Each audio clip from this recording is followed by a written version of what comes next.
Hello and welcome everyone. This is Maisy the Crazy Pug coming to you on this Sunday evening on radio station WPUG in beautiful downtown Pugville. I am in Studio A and Daisy is in Studio B. This is going to be a special Halloween-inspired show. We have a spooky story to tell you and information on several Halloween pug parties. We also have a question submitted by Brian Garrison from Facebook. Yes, Brian would like to know if Maisy and I get along with other breeds. Brian says he has two dogs at home, a female and a male, named Xena and Odin. They are pit bullies, which is a cross mix between a bulldog and a pit bull. What do you think, Maisy? Well, Brian, we get along fine with other dogs. Being pugs makes us the friendliest breed there is. We want to be everyone's friend. The majority of the dogs we have met have been other small dogs. There is a German Shepherd that goes to the pug jam we attend, who is very friendly with us pugs. We live with a Silky Terrier and a Poodle who we get along with fine. You don't have to worry about whether or not a pug will like another dog as much as you need to worry about the other dog liking the pug. After Mommy saw you have a pit bull mix, she went down the rabbit hole watching videos of pugs and pit bulls playing.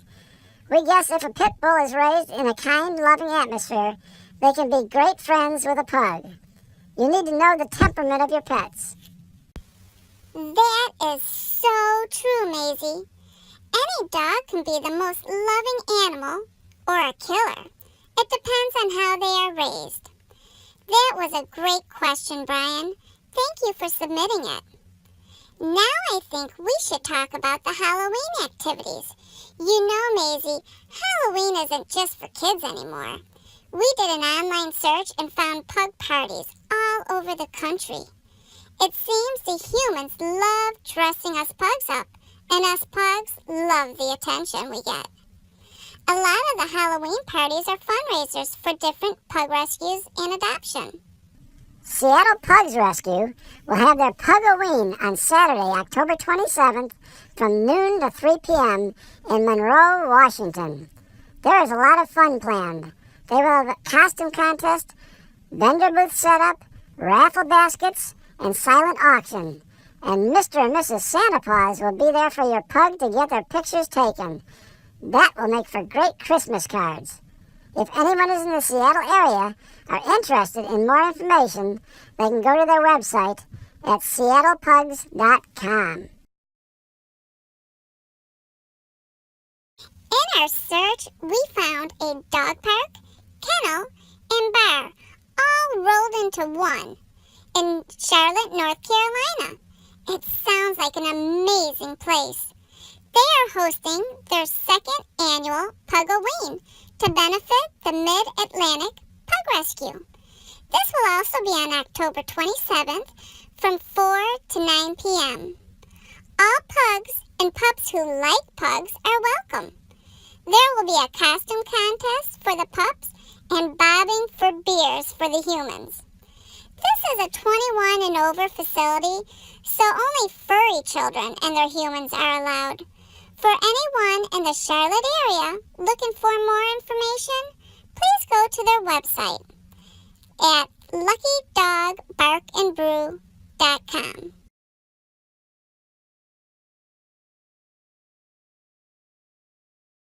Pug Partners of Nebraska are having their 10th annual Pug-A-Ween, which is Omaha's largest pug event on October 28th from 12 to 4 p.m.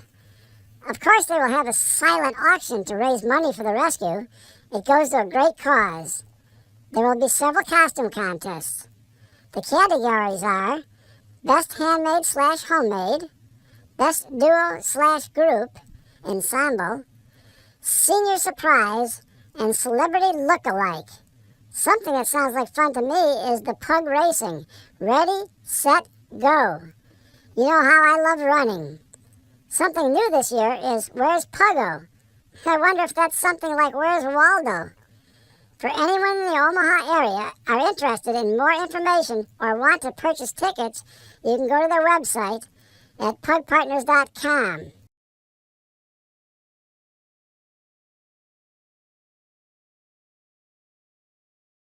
We also found during our search a place in the Minneapolis, St. Paul area that is hosting a Halloween party. The organizer is the Stone Mountain Pet Lodge. This will be on October 25th from 7 p.m. to 8:30 p.m. If anyone wants more information, you can go to the website at stonemountainpetlodge.com. Now we are to the point where I think we should share a spooky story. Daisy, will you please do the honor of scaring us? Please note, if there is any young children listening, you should have Mommy or Daddy listen first. We don't want to scare any young children. Of course, I would love to tell a spooky story. This is something I found on the internet. I would love to say who wrote it, but I could not find any information. The story is A Knife in the Grave. Tom, Fred, and John were sitting at the cafeteria table during lunchtime, discussing some of the local urban legends. According to my uncle, his friend walked into the cemetery on a full moon, and at the stroke of midnight, the hand of a skeleton reached up out of the ground and grabbed his leg, Tom explained as he twirled his fork around the pile of spaghetti that was on his plate. Yeah, whatever, John replied as he rolled his eyes. So, what happened then? Fred stuttered as he stared at Tim with wide and fearful eyes. Well, they say that he was pulled down under the dirt and trapped there. He died of suffocation, Tom answered, glancing back and forth at his two friends. Wow, Fred said as he broke a corner off of his cornbread and popped it in his mouth. Get real. That's one of the oldest stories about Graywood Cemetery. Everyone knows it's a bunch of baloney, John said, looking at Tom with disdain. Okay then, tomorrow night is a full moon. I dare you to stick a knife in the ground at midnight and leave it there. We'll check in the morning to see if you really did it, Tom answered, matching John's look with a smirk. Fine, fine, Tom said as he shoved his hand across the table. John reached over his plate, grasped his friend's hand firmly, and shook it. The deal was made. The next night, John crept silently in the dark and foreboding cemetery. It was far spookier than he remembered it being during the day. Finally, he found a fresh grave plot that had recently been filled in. He quickly removed the jackknife from his jacket pocket and unfolded the blade. As he watched the moon's reflection dance over the silver blade, he realized his hand was shaking. Oh, whatever. It's just a story. Just do it, he said to himself. He squatted down, closed his eyes, and slammed that blade into that freshly packed earth. He waited a few moments.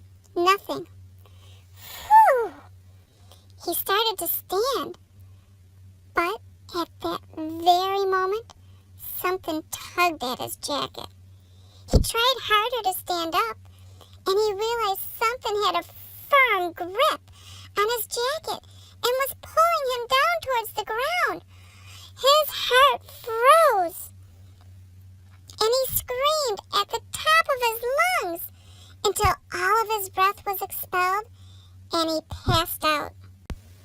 The next morning, his friends found him asleep by the grave.